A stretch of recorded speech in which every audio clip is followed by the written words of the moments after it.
This is a story from Scotland, and it's a story that's called The Well at the End of the World, and this is how I will tell it to you. One day, Grandmother was making some oatcakes when she realised that she hadn't got any water left. So she called to her granddaughter. Her granddaughter was outside chopping up wood with the hatchet. Over the noise of her chopping the wood, she heard her grandmother calling, so she went and her grandmother gave her the job of going to get some water. So the granddaughter put the wood that she chopped next to the fire and put the hatchet over the fireplace. And then she took the bucket and went off to get the water. Now, the thing I haven't told you, of course, is that she needed to get the water from the well. And the next thing I haven't told you is that the well wasn't very local. In fact, the well was at the end of the world. And the novelty of the shift from the job of cutting up the wood to fetching the water was not sufficient to put the girl into a good mood as she trudged along, getting tireder and tireder and sweatier and in more and more of a bad mood. And she was stomping along when she heard a sound. She heard someone singing to her. She heard someone singing, "Oh, where are you going, my hinny, my love? Oh, where are you going, my lady?" She turned around to see who was singing, and she looked down, and on the ground was a frog, a great green frog. And she said to the frog, "I'm going to the well at the end of the world to get some water. That's where I'm going." And off she stomped. Finally, she reached the well at the end of the world. She took her bucket and hung it on the chain, and then she lowered the chain down into the well.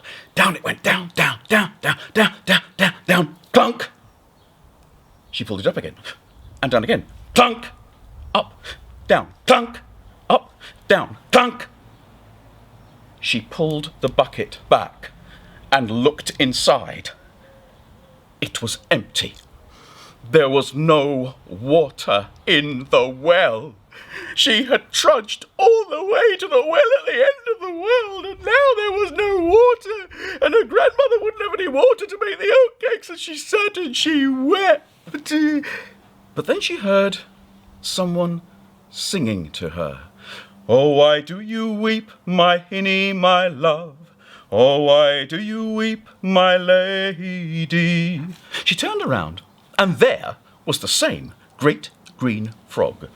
And she said to the frog, "I'm crying because there's no water in the well, and I've trudged all the way to the end of the world, and my grandmother won't be able to make oatcakes."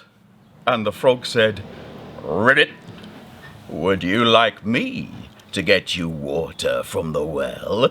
And she said, "Oh, yes, if you can.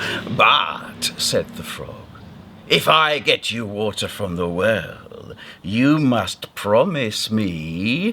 And she said, "Anything, I'll promise you anything." He said, "You must promise to give me a kiss." She said, "I'll give you a kiss." And he said, "No, you must promise to give me your hand in marriage." Wait, the well is at the end of the world. That's a long way from home. So she could promise the frog anything and never have to keep her promise because she'll never see the frog again as long as she lives. So she said, "Of course, I promise. If you get me some water from the well, I'll give you my hand in marriage. Now get the water." So the frog jumped, ba-doink, over the wall of the well, and down he went.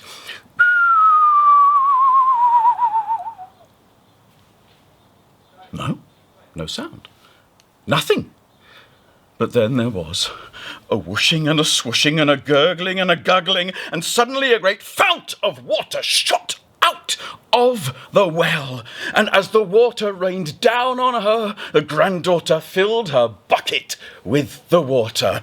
And just as the bucket was almost full, the frog jumped onto the wall around the well and said, "Now, will you give me your hand in marriage?"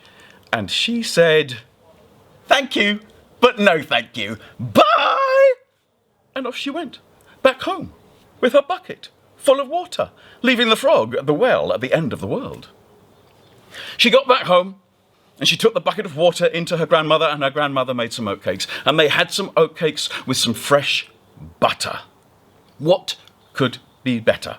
And they were just finishing eating their oatcakes when there was a sound from outside the door of their cottage. It was the sound of someone singing.